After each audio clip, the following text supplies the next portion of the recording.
Olá pessoal, meu nome é Daniel Jardim, esse é o canal Reafirmando.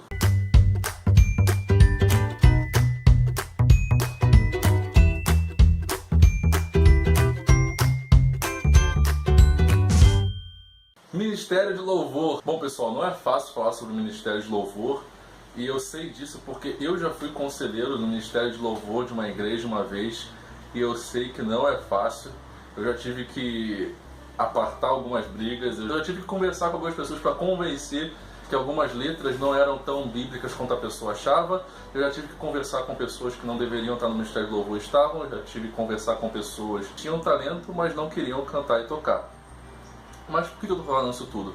Para dizer que eu não estou aqui um cara falando de frente para a câmera sem nunca ter participado de nada que envolvesse isso. Quando eu falo sobre o Ministério de Louvor, eu, apesar de 27 anos apenas, eu acho que eu tenho um pouquinho de bagagem para falar sobre isso, porque eu já tive envolvido com isso algumas vezes na minha vida. Por que eu estou falando sobre o Ministério de Louvor nesse vídeo? Por causa justamente dos problemas ou dificuldades que têm acontecido ao longo dos anos aí. Primeiro, o Ministério de Louvor, esse nome, essa definição não é bíblica, não existe em nenhum outro lugar na Bíblia, não há um Ministério de Louvor. Isso foi uma criação recente, eu não estou querendo dizer que é errado e que não deveria existir, eu só estou dizendo que é a primeira vez que isso existe na história cristã. E por ser uma coisa muito nova e pelo mercado gospel ter crescido bastante nessa área musical, alguns problemas começaram a acontecer. Então, vamos falar sobre o que não é o Ministério de Louvor. O Ministério de Louvor e o louvor em si não é o principal do culto. Uma vez eu conversei com alguns amigos e colegas de trabalho e uma moça falou que o Ministério de Louvor e a parte do louvor era o momento principal do culto, porque era quando o louvor estava tocando que muitas pessoas levantavam a mão para aceitar Jesus. Foi isso que ela falou. E eu tive que conversar com ela sobre o que era pregação, etc. Mas por que essa confusão acontece? Porque muitas das vezes o Ministério de Louvor se torna aquilo que ele não deveria ser, que é simplesmente algo que concentra a emoção das pessoas, se torna praticamente um culto afetivo. Você já se perguntou por que tantas mulheres vão sozinhas com seus filhos, na verdade, vão as mulheres e os filhos para a igreja e o marido fica em casa, como o marido não é cristão, e quando ele vai, só quando um desses dois, ou a mulher ou o filho, vai apresentar alguma coisa na igreja, ele vai só para verificar, o ambiente do culto não agrada a ele. Muitos desses casos ocorrem porque o homem não se sente confortável em um culto onde o ambiente é simplesmente sentimental, afetivo. O louvor é basicamente feminino, não na questão de só ter mulher tocando, mas na questão da linguagem ser feminina, da coisa de você ter uma dinâmica que é sentimentalista, e eu não estou dizendo que por ser assim é melhor ou pior. O que eu estou dizendo é o seguinte: o culto hoje está exageradamente afetivo, exageradamente emocionalista. O ministro de louvor, ou a mulher que ministra lá, o homem que ministra, não são os pregadores principais da noite, a não ser quando é algum evento especial que o cara que está cantando louvor é o pregador. Mas geralmente o que acontece é o seguinte: o culto acaba tendo duas pregações, ou às vezes até três. Quando no momento de louvor alguém está cantando e essa pessoa está lá e ela começa a ministrar, ela faz a ministração, o espontâneo. E aí passa 10, 15, 20 minutos ela falando sobre a vida, ou ele falando sobre as situações que aconteceram na igreja, ele falando, dando testemunho, e ela também. Eu não estou dizendo que isso é errado. O que eu estou dizendo é o seguinte: muitas vezes o que é dito ali não é a pregação, mas acaba sendo uma pregação porque as pessoas param ali ouvindo, absorvem aquela mensagem e depois aquilo dura meia hora, 40 minutos, e quando o pastor pega o microfone, às vezes pelo tempo que demorou para ele pegar o microfone, tem 20 minutos a mensagem, e acaba que o momento principal do culto é a ministração do ministro de louvor. E qual é o problema disso? O problema é que uma igreja fica sem referência da palavra pastoral. A igreja ela não sabe, ela começa a confundir a mensagem do pastor ou daquele pregador da noite com a mensagem do Ministério de Louvor. Eu já vi acontecer de ter contradição. O ministro de louvor pregou uma palavra, depois veio o pastor que era de fora e pregou outra palavra que foi contra aquilo que foi dito no louvor. Então as pessoas ficaram meio divididas sem saber quem estava certo, quem estava errado. Então o ministro de louvor não é o pregador principal da noite, ele está ali para cantar. Na verdade, ele está ali para ajudar a igreja a louvar. Quando eu coloco um grupo para cantar lá na frente e digo que só aquele grupo é responsável pelo louvor da igreja, o que eu estou fazendo? Eu estou tirando a responsabilidade do corpo de cantar junto, né? Eu estou terceirizando a adoração. Quando a palavra de Deus diz que nós devemos louvar em conjunto, na igreja primitiva, por exemplo, tinha louvores também, cânticos espirituais, fala lá em Efésios, eles se reuniam e louvavam juntos.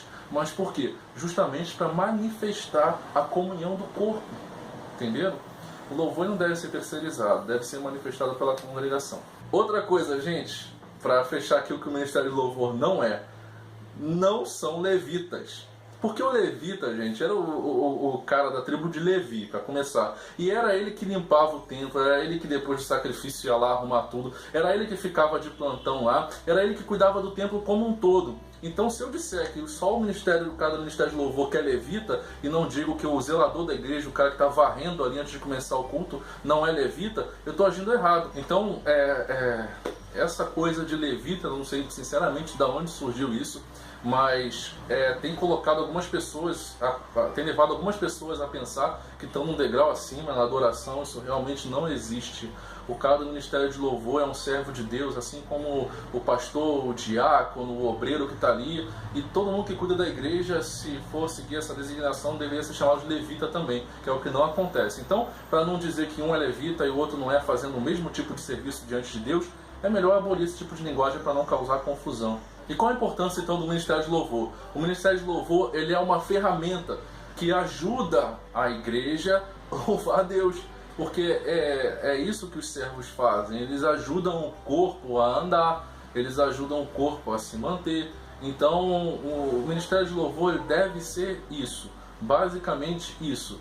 É o mesmo serviço de um diácono, por exemplo, está ali para auxiliar a ordem no culto. O Ministério de Louvor está ali para auxiliar na adoração. Então não deve ser um objeto de destaque, entendeu? Ele está ali simplesmente para louvar junto com a igreja, e não para a igreja ou para Deus sozinhos, entendeu? Eles estão ali para criar mais uma atmosfera de adoração que agrade o coração do Senhor. E por causa disso, muitas pessoas que trabalham no louvor e tal sofrem muitas tentações, porque basicamente o palco ele seduz. Isso acontece não só com o Ministério de Louvor, mas com o pregador, com quem está ali de frente, né? Eu sei como é triste isso, eu sei como que são essas tentações, eu sei como é essa sedução do palco. Então, assim, para você que está no Ministério de Louvor, eu peço que não se ofenda com o que eu disse agora, porque tudo que eu disse não foi de mim mesmo, entendeu? Se você analisar biblicamente, você vai ver que é isso. Vamos louvar a Deus de coração aberto, não simplesmente ficar ali como um membro isolado, de boca fechada, no meio do culto,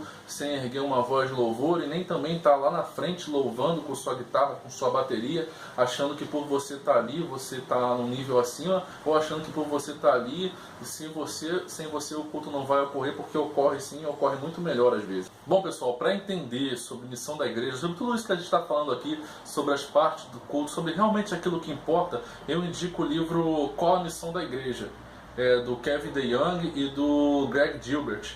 É da editora Fiel. É um livro que eu comprei há uns 3 ou 4 anos, se eu não me engano.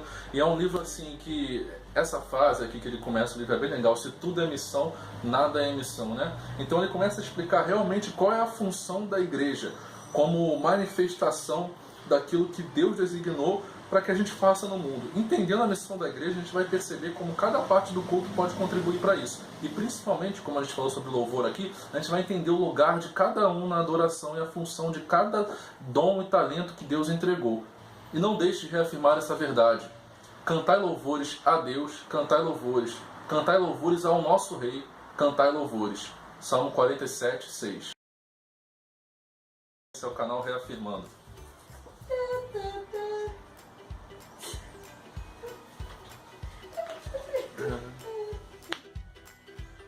Tá aqui, né?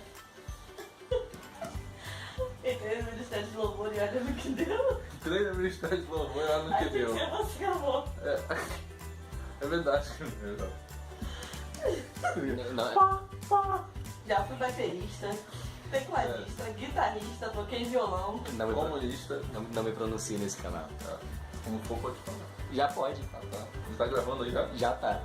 Eu tô pensando que eu vou falar. Pergunta aí, velho. Vai, se quiser, vou ter. Parece um negócio muito armado, né? Depois, né? Muito armado não, muito organizado quando sai o vídeo, né? Esse aqui, por exemplo. Ai, gente.